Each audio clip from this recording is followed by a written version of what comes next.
ओम जय श्री कृष्ण। मैं योग गुरु देवेंद्र कुमार।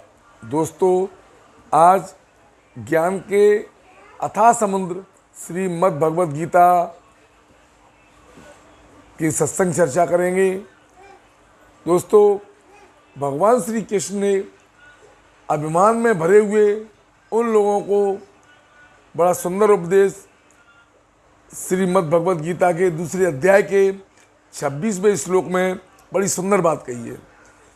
भगवान श्री कृष्ण अर्जुन के माध्यम से इन लोगों को समझाते हैं। भगवान श्री कृष्ण कहते हैं, किंतु यदि तू इस आत्मा को सदा जन्मने वाला तथा सदा मरने वाला मानता हो तो भी हे महाबाहो, तू इस प्रकार शोक करने को योग्य नहीं है, क्योंकि इस मान्यता के अनुसार जन्मे हुए की मृत्यु निश्चित है और मरे हुए का जन्म निश्चित है। इससे भी तू इस बिना उपाय वाले विषय में तू शोक करने को योग्य नहीं है। भगवान श्री कृष्ण कहते हैं कि प्राणी शून्य से पैदा होता है और अंततः शून्य में ही विलीन हो जाता है। भगवान श्री कृष्ण ने आगे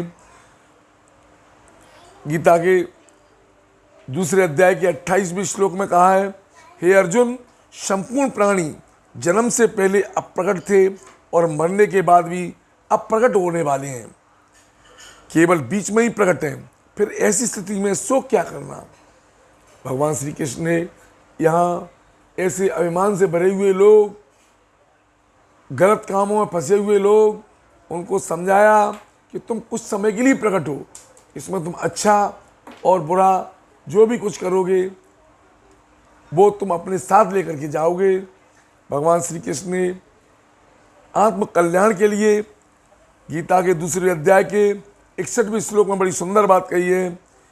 इसलिए साधक को चाहिए कि वह संपूर्ण इंद्रियों को बस में करके समाहित हुआ मेरे परायण होकर ध्यान में बैठे, क्योंकि जिस पुरुष की इंद्रियां बस में नहीं होती उसकी बुद्धि स्थिर नहीं होती। दोस्तों, भगवान श्री कृष्ण कहते हैं, विषयों का चिंतन करने वाले पुरुष की उन विषयों में आसक्ति हो जाती है। आसक्ति से उन विषयों की से कामना उत्पन्न होती है और कामना में विघ्न पड़ने से क्रोध उत्पन्न होता है। भगवान श्री कृष्ण कहते हैं गीता के दूसरे अध्याय के 63वें श्लोक में, क्रोध से अत्यंत मूढ़ भाव उत्पन्न हो जाता है। मूढ़ भाव से स्मृति भ्रम हो जाता है। स्मृति में भ्रम हो जाने से बुद्धि अर्थात ज्ञान शक्ति का नाश हो जाता है और बुद्धि का नाश हो जाने से यह पुरुष अपनी स्थिति से गिर जाता है। तो दोस्तों, यहाँ भगवान श्री कृष्ण ने व्यक्ति के, मनुष्य के कल्याण के लिए ये बड़ी सुंदर बातें कही। तो दोस्तों, हमें गीता का स्वाध्याय निश्चित रूप से करना चाहिए।